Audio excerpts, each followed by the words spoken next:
இந்த வாட் சில ரிலேஷன்ஷிப்பை விட ரொம்ப ஸ்ட்ராங்கா இருக்கும். அதை எப்படி பிரேக்அப் பண்றதுன்னு பார்க்கலாமா? Usually people what mistake they do அப்படின்னா அந்த வாட்டை வந்து அவசரப்பட்டு டக்குன்னு ரிமூவ் பண்ணிடுவாங்க. அப்படி ரிமூவ் பண்றதுனால என்ன ஆகும்னா, நம்ம ஒரு சின்ன செல்லோ இல்லை ஒரு சின்ன பைட்டோ விட்டுட்டாலும் திரும்ப திரும்ப அந்த இடத்துல வரும். ஸோ வாட் வந்து அதுவே விழும்போது அதோட ரெக்கரன்ஸ் ரேட் ரொம்ப கம்மி. வேற நம்ம வந்து அதை சரியா எடுக்கல அப்படின்னாக்கா திரும்ப திரும்ப we have the recurrence of it. First வந்து நம்ம வந்து விட்டமின் சி, ஜிங்க் அந்த மாதிரி இம்யூனோ மாடுலேட்டர்ஸ் கொடுக்கலாம். இதெல்லாம் என்ன பண்ணும் அப்படின்னா இம்யூனிட்டியை ஸ்ட்ரென்தன் பண்ணி வைரஸையே வந்து ஷெட் பண்ண வைக்கும்.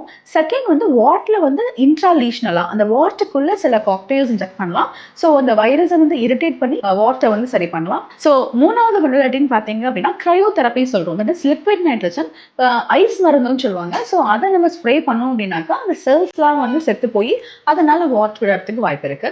அண்ட் ரொம்ப முடியல, எல்லா மொடலிட்டிஸுமே ஃபெயில் ஆயிடுச்சு அப்படின்னா we just go for a removal. So what வந்துச்சுன்னா நீங்களா ரிமூவ் பண்ண ட்ரை பண்ணாதீங்க.